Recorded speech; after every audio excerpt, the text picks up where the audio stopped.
Amigos y amigas, bienvenidos, bienvenidas a Cuestión de Enfoques. Soy Miguel Calix Martínez, estamos en ICN, una nueva conciencia.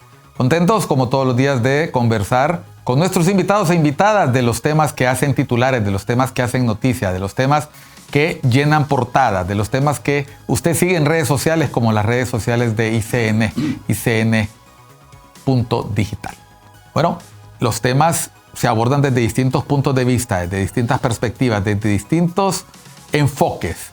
Hay distintas opiniones sobre lo que acontece a nivel nacional, regional e internacional. Hoy vamos a hablar con un especialista en temas económicos. Hoy vamos a hablar con el licenciado Santiago Herrera, economista. Gracias, Santiago, por aceptar estar con nosotros. Vamos a hablar del país, vamos a hablar de la región, vamos a hablar de qué está pasando en Honduras, cómo van las cosas, cómo pueden ir y qué nos depara el destino, que ustedes, los economistas, prospectan, miden, ven gráficos y pueden predecir. A menos que aparezca un cisne negro por ahí, pueden predecir. Sí. Gracias, Miguel, por la invitación y un saludo al público que les hace el honor de verlos permanentemente. Agradecidísimo por este espacio para platicar con un buen amigo sobre los temas que siempre estamos viendo nosotros. Yo como economista pues paso analizando la situación, más economista que político, pero que no entiendo mucho de política, vos sí sos experto, pero no veamos la economía como los números y la proyección y la estimación y la medición. Economía es una ciencia social y se trata de comportamientos humanos. La vida de todos los días de nosotros. La vida de todos los días. Yo recibo un ingreso, trabajo, recibo un ingreso, gasto, invierto, ahorro, y voy tomando decisiones todos los días. Y esas decisiones son racionales. No hay tales de que, como ahorita en la crisis esta de los dólares, de que están especulando. No, yo soy racional. Yo me guío por las señales. Las señales están ahí. Un tipo de cambio sobrevaluado, una tasa de interés baja y mucha incertidumbre. ¿Qué hago yo? Busco cómo protegerme. ¿Te parece si vamos avanzando en el programa? Por ejemplo, pero solo explicándole a la gente, porque a veces la gente dice, bueno, ¿qué es lo que está pasando?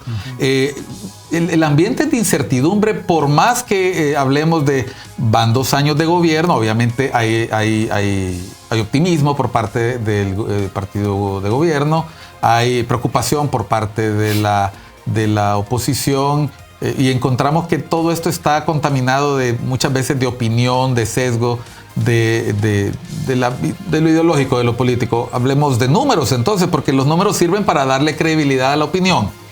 Hablaste de la situación de los dólares. Entremos por ahí.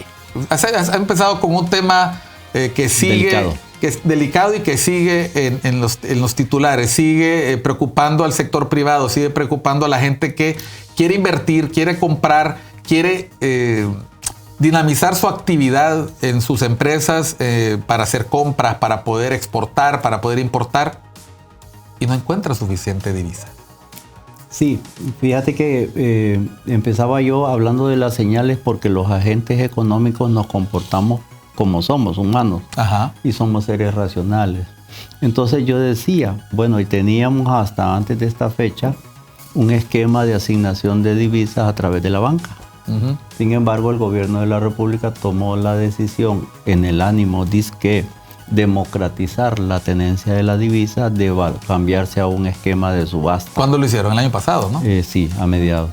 Y esa subasta tradicional en Honduras tiene más de 30 años de existir, de las cuales 27 años fue subasta. Generalmente se instaura un sistema de subasta cuando no hay reservas. Honduras pues tiene más de 7,000 millones de dólares de reservas y no parecen ser las condiciones óptimas. ¿Suficiente para 5 meses de importación? Casi 5 meses de importación. Y la verdad que la subasta no tenía mayor razón de ser en este momento, creo yo.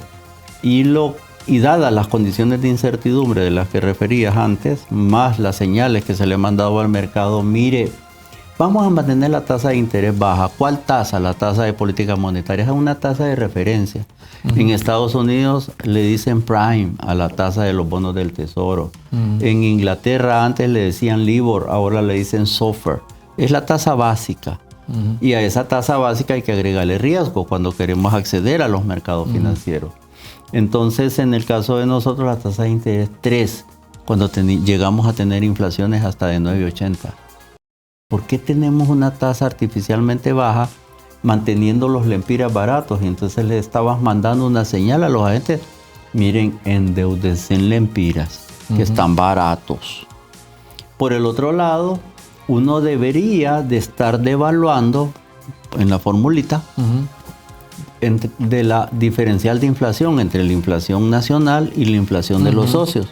¿Para qué? Para mantener el tipo de cambio real en términos positivos. Pero si no devaluas, entonces estás apreciando el tipo de cambio y perdés competitividad. ¿Cuál ha sido el diferencial? Pues hemos estado de inflaciones arriba del 4%, mientras nuestros principales socios comerciales han andado con inflaciones de 2,70, 3,20. Pero eso es este año. El año previo todos estos más años alto, ¿no? hemos tenido un diferencial muy fuerte entre la inflación interna y la externa, y eso nos lleva a que sí aparece doloroso sobre todo para los sectores importadores, pero es una realidad. O las exportaciones se hacen muy caras o las importaciones se hacen muy baratas, y esa no es una buena señal. Entonces, cuando tenés alineados esos indicadores, entonces la gente toma decisiones racionales. Pero cuando a esos señales le decís: consiga lempiras que están baratos y compre dólares que están baratos, entonces y además le agregas incertidumbre, no te extrañes que el Banco Central reciba todos los días 60 millones de dólares, pero tenga demandas de 250 o 270 millones de dólares. O sea, se te dispara la demanda. ¿Demanda inflada? Sí. ¿Sobre demanda? Sí. ¿Con propósitos especulativos? No estoy seguro. No estoy seguro, simplemente me estoy cuidando y las señales las mandaste vos. Ahora pretendés controlar el mercado, no a través de las señales de la política monetaria, sino que las pretendés controlar a través de un sistema administrado de subasta. Y en ese sistema administrado de subasta, cuando se te va de la mano, pones un control. Cuando se te vuelve a ir de la mano, pones otro control. Cuando se te vuelve a ir de la mano, volvés a poner otro control. Entonces es lo que estás llenando de controles, y entonces la gente siente que no está recibiendo lo que necesita. Entonces, y en los últimos meses, finales del año, el banco estaba atendiendo aproximadamente un 18% de la demanda diaria. Al final del año, con las exportaciones de café, de sandía, melón, que aumentaron el ingreso de divisas por esa vía, la gente en diciembre manda más remesas para la familia. Y por el otro lado... Había disponibilidad de divisas. Pues. Había un poco más de divisas, pero por el otro lado el banco empezó a apretar, no por la vía de la tasa, sino por la vía del encaje a los bancos y a reducir la liquidez. Entonces la demanda se bajó a 170 millones de dólares diarios, la oferta seguía siendo de más de 60, y empezaron a atender aproximadamente el 30%. Y por eso escuchamos las voces de preocupación y la gente preocupación. Nosotros hicimos un análisis recientemente, creo que lo vamos a publicar mañana, que le preguntamos a las empresas: ¿ha tenido problemas con dólares? El 98% dijo que sí. Y yo dije: ¿pero serán las chiquitas? ¿Serán las grandes? ¿Serán? Todos por igual. Todos por igual. Los porcentajes de grande, pequeña, mediana y micro, igualitos.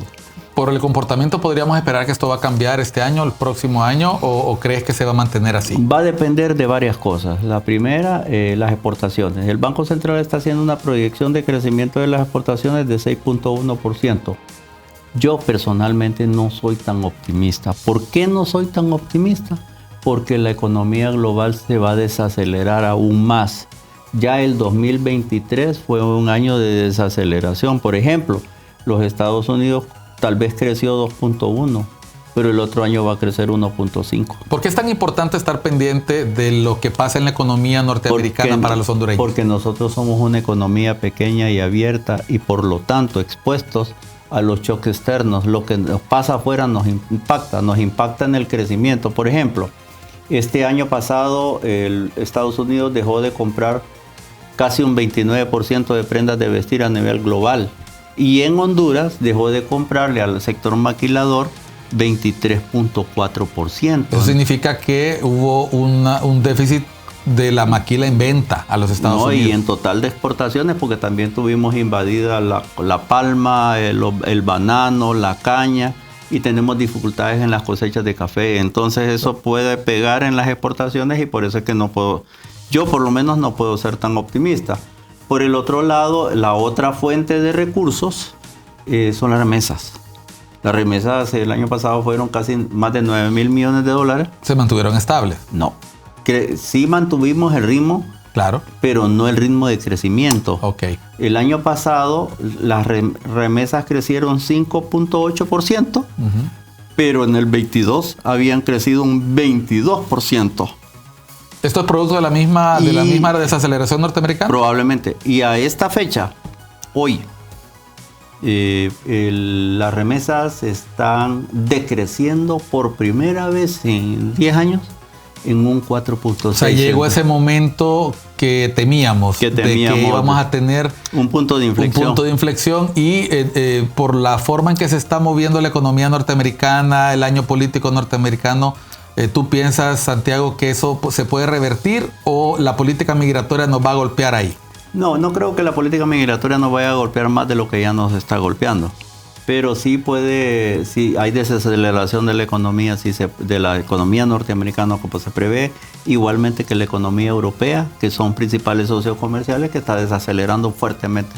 Casi la economía europea está estancada, ¿verdad? Y la economía de América Latina crece porque crece México, porque crece Brasil un poco, Colombia, y tal vez Argentina repunta, pero el resto de América Latina no está creciendo. ¿A los europeos los está afectando mucho todavía el conflicto Rusia-Ucrania, lo que está pasando en Israel? No estoy seguro si todo es Rusia-Ucrania. Yo creo que hay otros factores.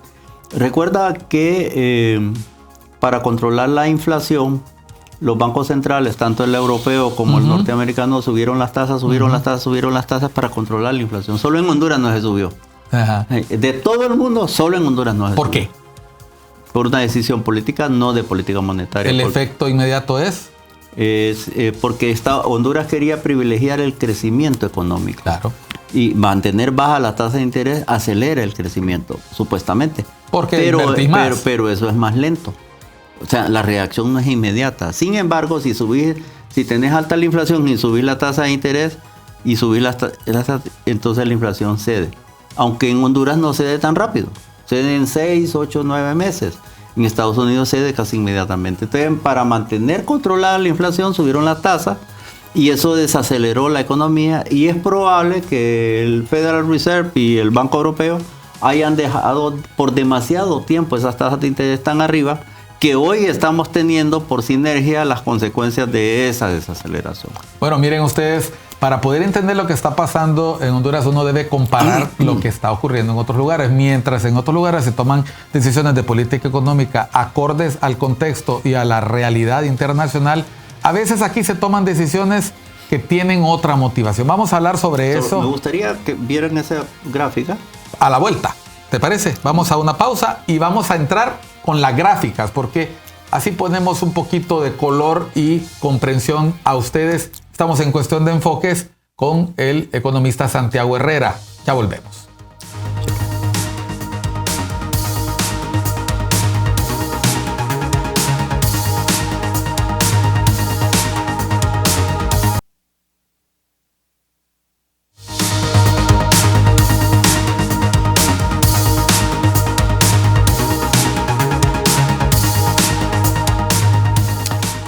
Continuamos en Cuestión de Enfoques, acá por ICN, Una Nueva Conciencia. Soy Miguel Calis Martínez. Hoy conversamos con el economista Santiago Herrera. Estamos hablando sobre economía, pero lo estamos haciendo de tal manera que usted lo entienda. Y para que usted lo entienda mejor, qué mejor recurso que una persona que sabe, pero que lo va a hacer utilizando herramientas gráficas para que usted visualice lo que él quiere decir. Contanos, Santiago, antes de irnos a la pausa, nos dijiste, quiero mostrarte unos gráficos, y te dije, al nomás volver, y ya volvimos. Perfecto. En el gráfico que se estaría mostrando de números y barras, puedo mostrar lo que acabo de decir. La economía de los Estados Unidos desacelera, ¿verdad? Para el 2024. Cuando refieres desacelera, es que vemos que de 2.1 a 1.5. La economía mundial a la izquierda desacelera. La economía europea acelera un poquito, pero 1 es prácticamente recesión para cualquier país del mundo. Y la economía de América Latina también desacelera. ¿Y eso qué nos lleva? Pues es que Honduras, que no estamos solos en el mundo, estamos compitiendo con todo. Estos son nuestros mercados. Y si nuestros mercados están desacelerando, eso nos hace a nosotros interpretar, ¿será que nos está yendo bien o nos va a ir mal? ¿O no nos va a ir tan bien? No nos van a comprar tanto como deseáramos. Y vea la siguiente gráfica. Un grafiquito de líneas donde se puede ver 3 colores. El color rojo es la economía de los Estados Unidos, el color amarillo es la economía del mundo y el color azul es la economía de Honduras. ¿Estamos expuestos o no estamos expuestos a los choques externos? Claro que sí estamos expuestos. Se parecen, casi van por la misma sinoidad. Si uno respeta las magnitudes de los tamaños, porque Honduras es microscópica en comparación al mundo y a Estados Unidos, vean la crisis 2008, cómo se bajó. Vean la pandemia, cómo se bajó en 2020. ¿Verdad? Vean el repunte que todos pegamos en el 2021, ¿cierto? Y vean cómo otra vez volvemos al caos. Entonces el Banco Central está pronosticando, hasta agosto estaba pronosticando, que la economía de Honduras para el próximo año revisó su previsión de crecimiento y digo, vamos a crecer entre 3.5 y 4. Santiago, solo para darle sentido a ese gráfico, esa caída abrupta en 2020 y ese pico en 2021-2022, estamos hablando de la pandemia. La pandemia. Es decir, totalmente. ese fue el golpe en las economías globales, norteamericana y hondureña. Miren Honduras. Honduras se fue a pique. Honduras cayó brutalmente por 2 fenómenos. Uno por la pandemia y otro por ETA y IOTA. O sea que los factores climáticos también dañan nuestras posibilidades de crecimiento. Nos generaron una pérdida que superó los 50,000 millones según la CEPAL. Y eso hay que prever lo que puede ocurrir en cualquier momento. Cuando tenés un niño y después una niña puede darse un fenómeno de eso y ya sabemos que cada cierto tiempo nos pasa. Que el que con niños se acuesta. Y además somos una economía, un país, no una economía, un país extremadamente vulnerable a los fenómenos a tal grado que algunos entes internacionales nos califican como el país más vulnerable de América. Estos números nos indican que el Estado de Honduras permanentemente debe estar tomando medidas de previsión. Sí, debería de ser más planificado y más preventivo para evitar que esos impactos sean tan groseros, porque lo que dice la CEPAL es que cada vez que nos pasa un fenómeno de esos, Honduras crece. Pero crece... Porque se está recuperando. Porque se está recuperando, pero el crecimiento es casi artificial porque lo único que está haciendo es tratando de reponer lo perdido. Pero no está creciendo para arriba, sino simplemente reponiendo. Entonces ese es un hándicap de los riesgos grandes que tenemos como país siempre en el tiempo, porque como no estamos haciendo nada, y solo hay que ver ejemplos. ¿Qué ha pasado en el Valle de Sula con respecto a los canales? ¿Qué ha pasado con respecto a los bordos? ¿Qué ha pasado con respecto a las represas? Ahí seguimos hablando de las represas, del llanito, del Jicatuyo, del tablón, y no pasa nada. Porque si esas represas existieran, miren, el ETA y IOTA agregó agua al Valle de Sula, que siempre le está mandando agua, pero en esta ocasión le mandó 14 millones de metros cúbicos de agua. El Tornillito, que es una represa privada que está paralizada por cierre financiero, pudo haber captado la mitad, 7 millones de metros cúbicos. Si se hubieran hecho las obras. Sí, Jicatuyo y el tablón agarrarían del Lulú los otros 7 millones y no hubiéramos tenido problemas en la Lima, en el aeropuerto, en San Pedro Sula y en toda la zona del Valle de Sula que se destruyó. ¿Y cómo hacemos? Por ejemplo, eso es carísimo. Por ejemplo, hablemos de obras de infraestructura. Cuesta mucho restablecer la infraestructura, pero además de eso la producción. Recuperar una hectárea de caña cuesta $1,500, $1,200 millones de dólares. $1,200 cada manzana. Pero recuperar una manzana de banano cuesta $2,500. Entonces, ¿qué hacemos? ¿Cómo hacemos para volver a hacer eso?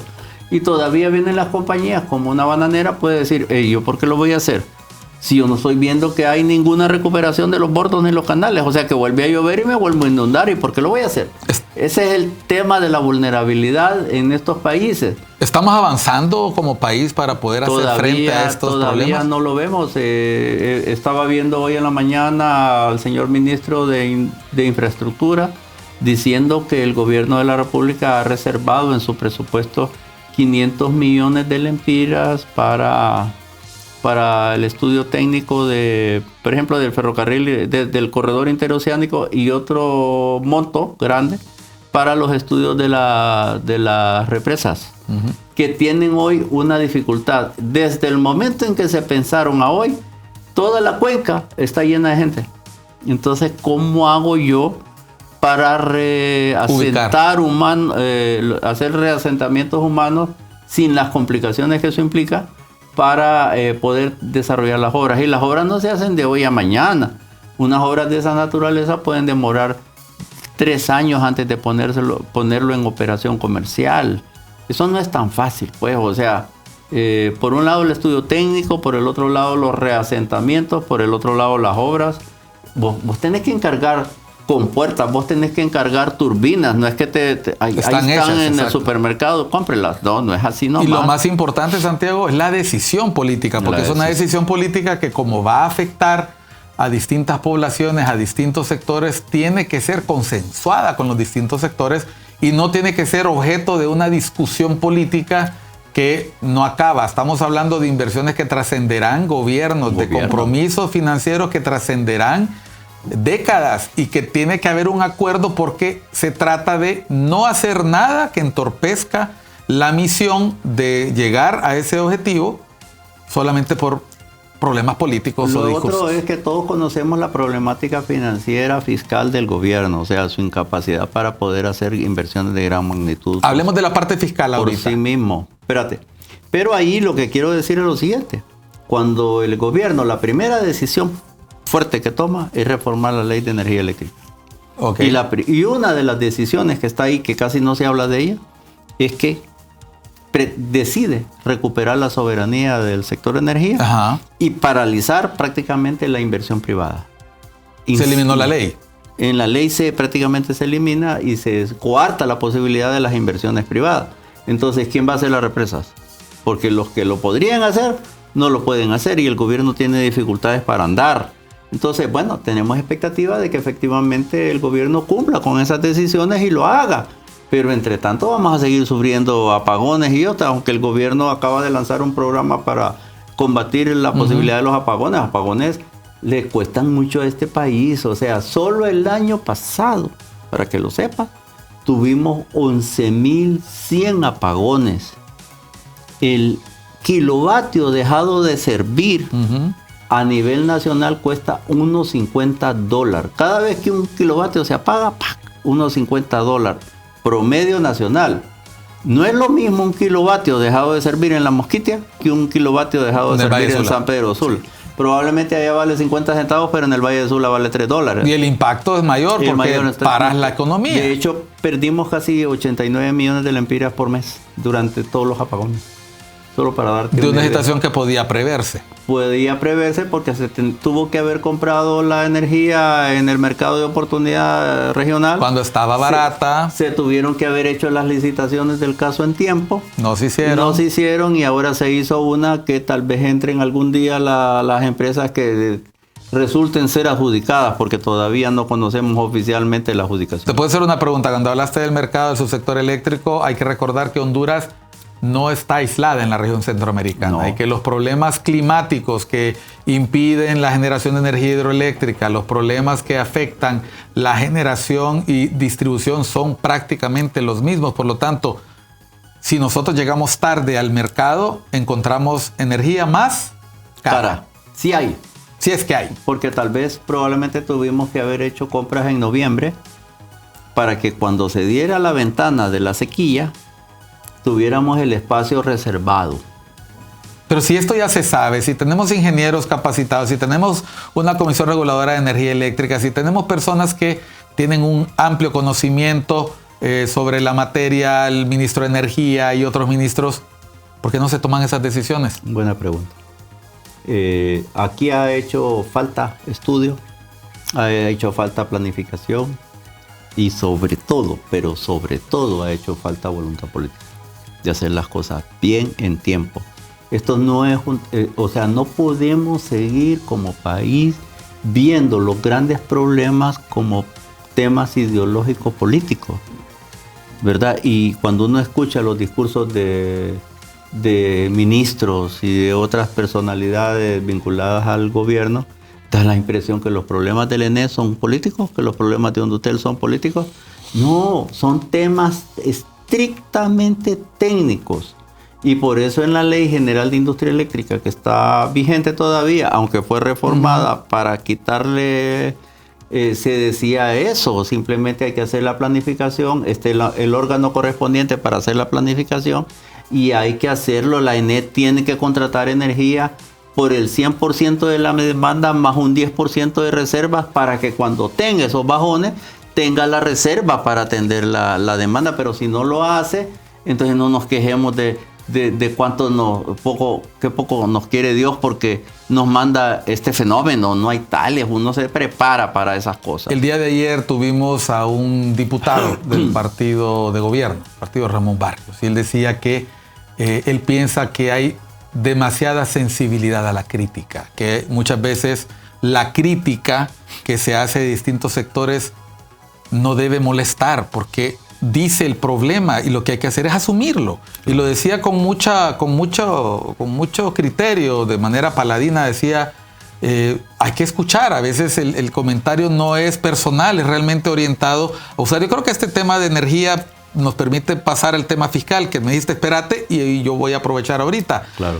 Se ha presumido durante los últimos 2 años de, entre comillas, aumento en la recaudación. ¿Hasta qué punto el aumento de la recaudación también es producto de esta situación de recuperación? Porque si tienes inflación, eso significa que los precios se van para arriba. Y tienes recuperación, obviamente hay mayor consumo. La recaudación obviamente se ve afectada positivamente por estos dos fenómenos. No se trata necesariamente de que en ese área sí somos eficientes, pero en otras áreas tenemos curva de aprendizaje.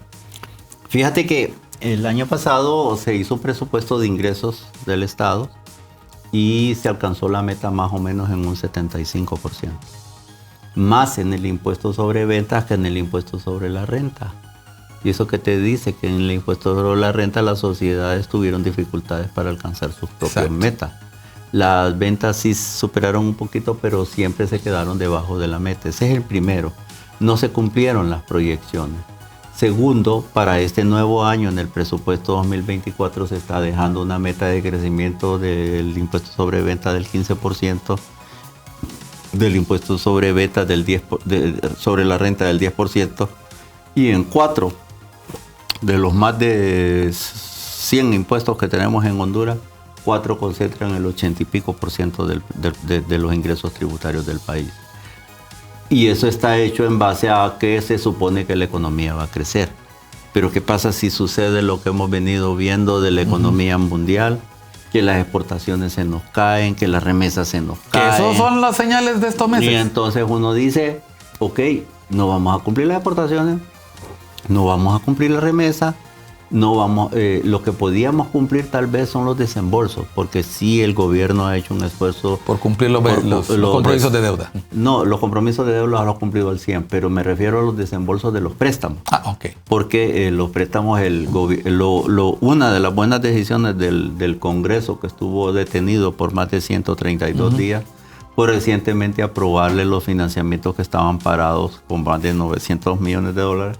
Eso es buenísimo para el país porque puede habilitar, por ejemplo, la cartera de infraestructura y otros propósitos que tiene el gobierno. Inversión pública, eso genera empleo. Inversión pública genera ahorro. Empleo, eso es cierto. Entonces, esas cosas se pueden dar.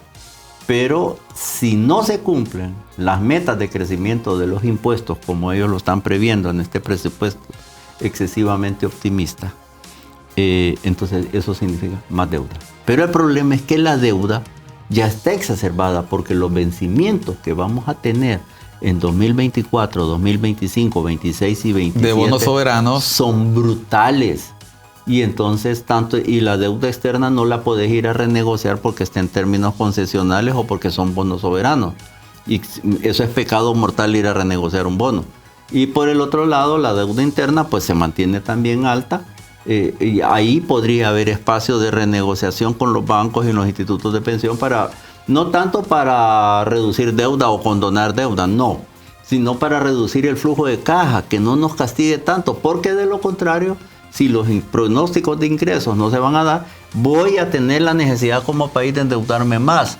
Y eso simplemente hace más grande la bola del servicio de deuda, que ya se come, creo que el 24% de los ingresos tributarios, y los salarios se comen el 45% de los ingresos tributarios, entonces no queda plata para nada. Entonces eso lo único que nos queda es endeudarnos más para pagar deuda.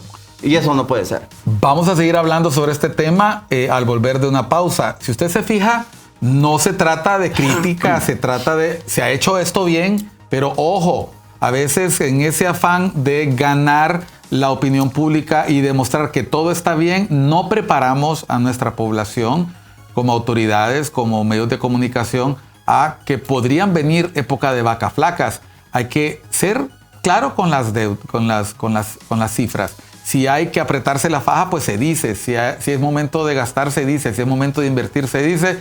Ahorita es momento de ir a una pausa, ya volvemos.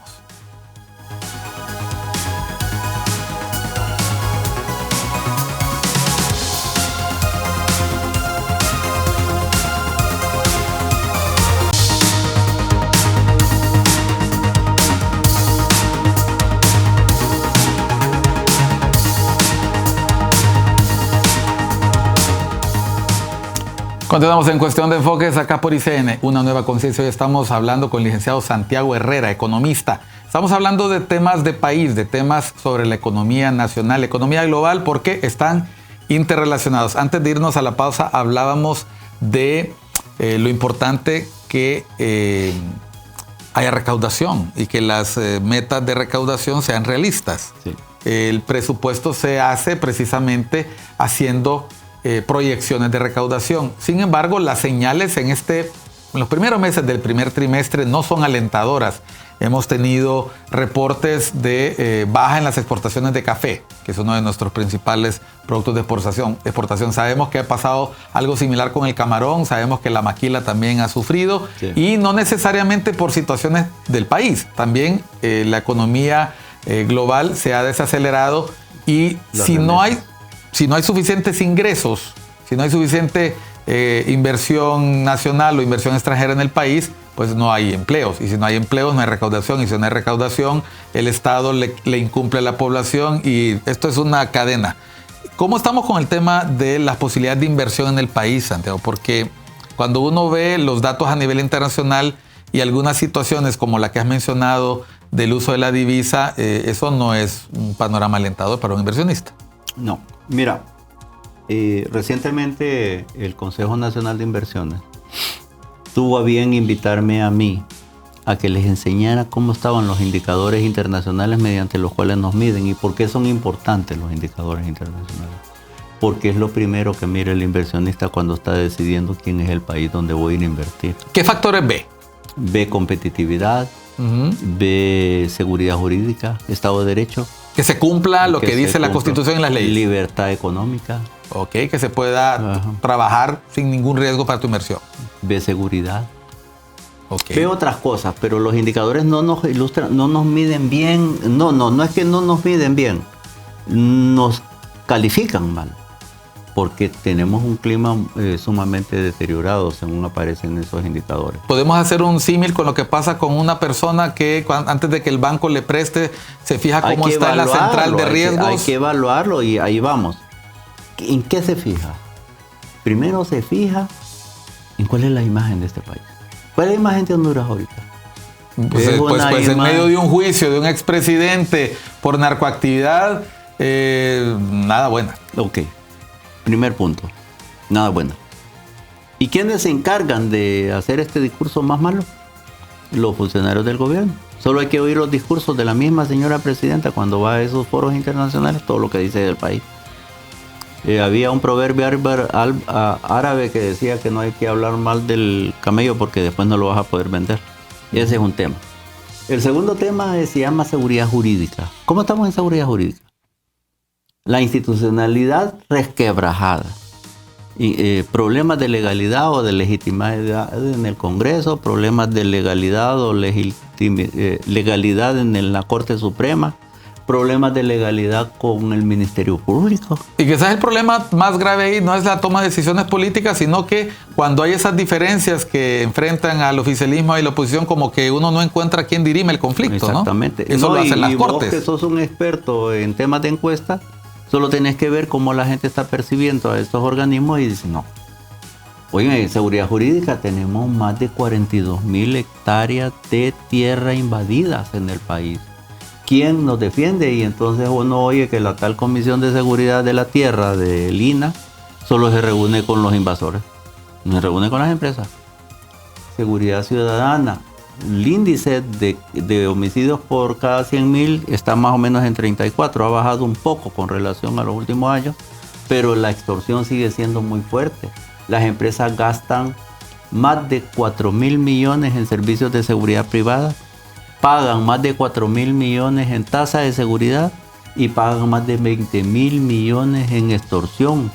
Ese es un 3% del PIB que no te genera ni una sola unidad adicional de producción. Nos vamos al cuarto elemento, infraestructura. Este gobierno está haciendo ahorita, está tomando el pulso a esto. 2 años después lo está haciendo ya con un presupuesto que no sé si anda por el orden de los 4,000 millones de recursos nacionales y un presupuesto como de 12,000 millones de recursos externos para invertir en infraestructura. Hoy estuvimos viendo la cartera, está muy buena. Preparada en un lapso de 2 años, conversé yo con el exministro, para poder arrancar. Porque tomó todo el tiempo de volver a calificar las empresas. Los diseños, las licitaciones y todas las cosas. Ahí van bien. O sea, el tercer año y cuarto año pintan bien en términos de infraestructura y eso genera empleo. Genera empleo. Y sobre todo cuando le dan prevalencia, por ejemplo, al pavimento con concreto hidráulico, genera empleo. Cuando lo hacen con carpeta de la otra asfalto, no es tanto porque usan máquinas. Esa es una cosa. Por el otro lado, hospitales, construcción en escuelas, eso puede ser muy útil para generar empleo, pero además para generar desarrollo. Por el otro lado, energía. ¿Estamos bien para traer inversiones en energía? No estamos bien. La Empresa Nacional de Energía Eléctrica está perdiendo 7,000 millones al año. La Empresa Nacional de Energía Eléctrica tiene una deuda, tuvo un déficit de flujo de caja a diciembre de más de 10,000 millones. Tiene una deuda que supera los 102,000 millones con acreedores. Tiene una deuda con los generadores, a quien todos los del gobierno le echan la culpa de los problemas de energía, pero el ENE le debe 20,000 millones 13 meses. ¿Y cómo es que le echas la culpa al que nos mantiene iluminado y no le pagan? Es jodido, ¿verdad? Decir que ellos son los culpables de la problemática. Renegociaron los contratos y los contratos todavía no han sido aprobados en el Congreso después de 2 años. ¿Cómo hacemos esas cosas? El déficit de la ENE, el déficit de la energía perdida, del 40%. Perdemos 20 millones de dólares al año por cada punto porcentual de pérdida.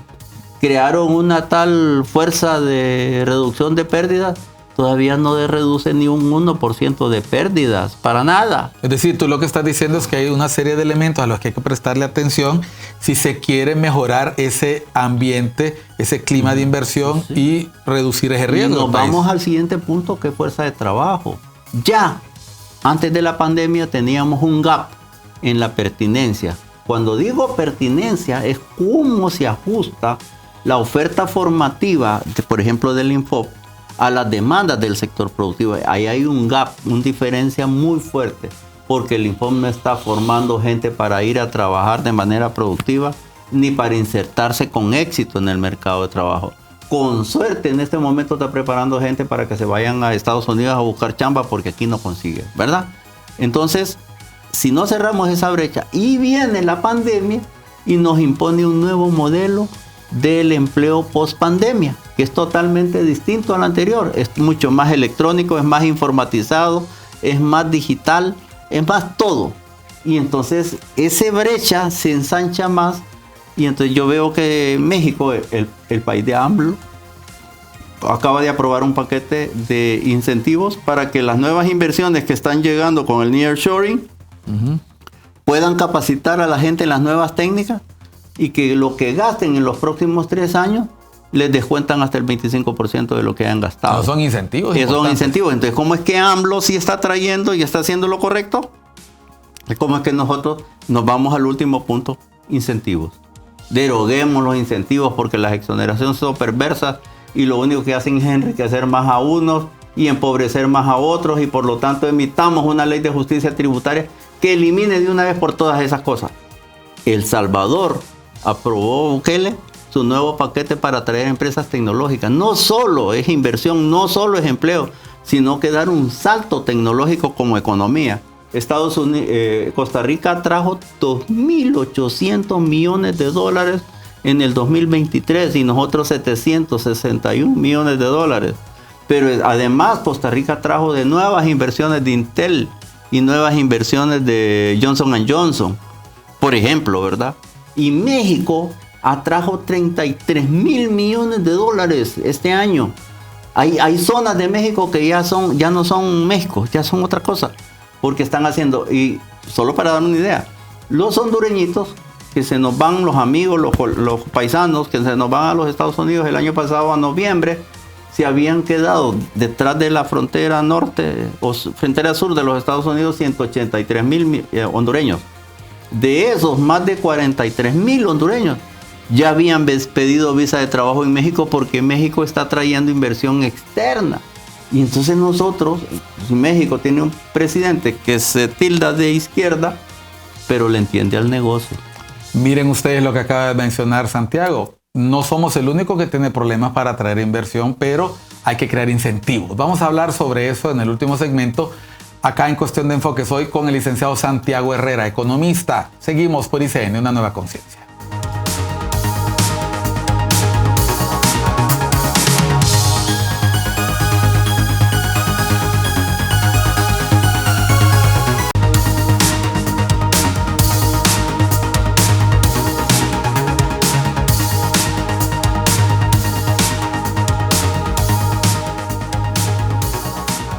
Continuamos acá en ICN, Una Nueva Conciencia, en Cuestión de Enfoques, hoy con el licenciado Santiago Herrera, economista.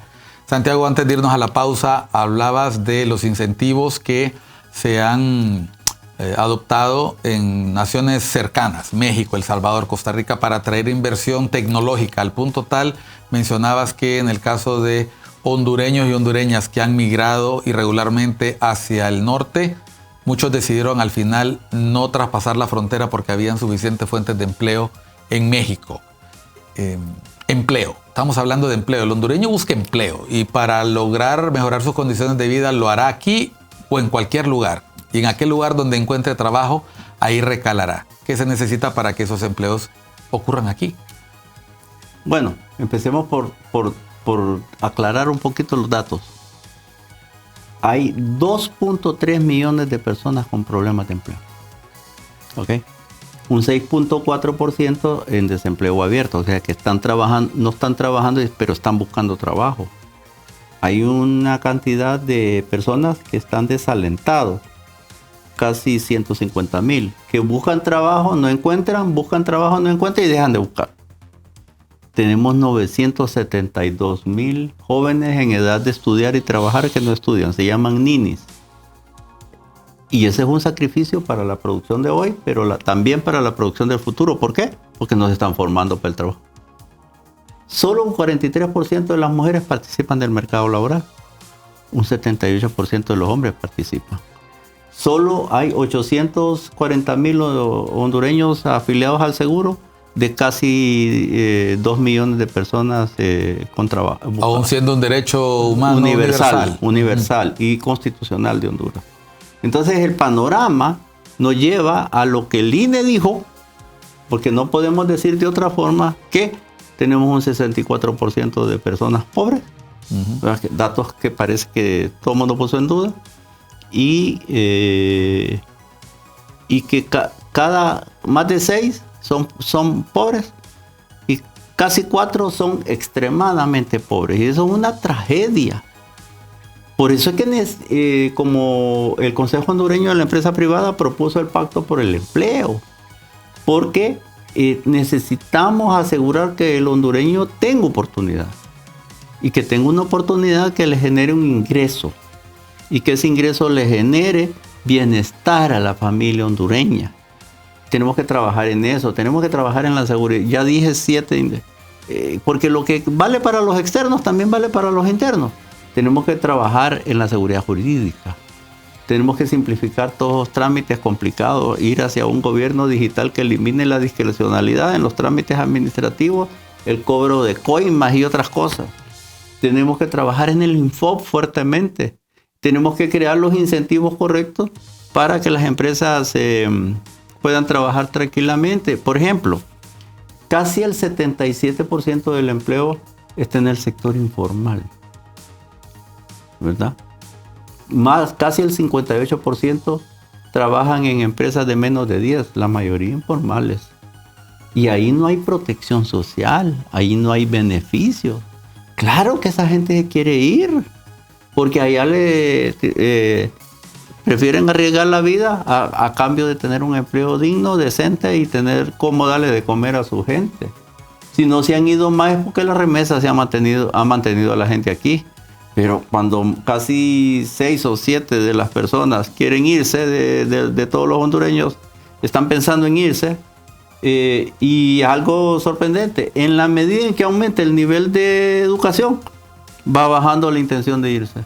Pero todavía en profesionales que tienen más de secundaria y hasta algo de la universidad, hay casi un 47-48% que dicen que se quieren ir. Y entonces, Honduras es uno de los pocos países del mundo que está perdiendo fuerza de trabajo. ¿Qué quiere decir eso? Antes le decían población económicamente activa. Uh-huh. Cada año entran 150,000 jóvenes a la fuerza de trabajo. Que no están encontrando empleo. Y entonces, ¿cómo es eso de que la fuerza de trabajo, si debería estarse incrementando, está reduciendo en tamaño? Y eso quiere decir que estamos perdiendo el capital humano. Y al perder el capital humano, perdemos la posibilidad de alcanzar mayores niveles de producción y mayores niveles de productividad.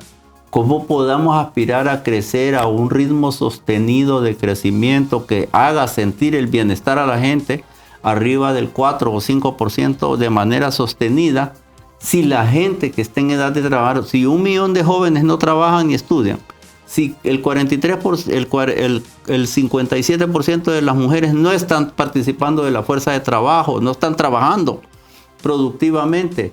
Y si tenemos un montón de 150,000 desalentados que ni siquiera están buscando trabajo, entonces solo tenemos 2 destinos: o incorporarse a maras organizadas de delincuencia o irse, que es el fenómeno que hemos podido ver en los últimos tiempos. Así que como sociedad, no solo tenemos el desafío, tenemos el compromiso. Deberíamos de tener el compromiso, tenemos la responsabilidad de trabajar juntos, el sector privado, los trabajadores, la academia, la sociedad civil y el gobierno. Deberíamos de estar sentados en una mesa discutiendo cuáles son estas soluciones que necesita el país, porque este no es un problema de uno, este es un problema que sobrepasa las capacidades propias de todos. El sector privado genera el 82% del empleo. El sector privado paga el 82% de los tributos. El sector privado invierte el 90% de la inversión total. Pero no parece ser suficiente porque se requieren mejores condiciones para hacer más. Me queda 1 minuto, Santiago. Cierre con tu propuesta, con el tema de cómo podemos incentivar ese empleo. Políticas públicas claras, responsables.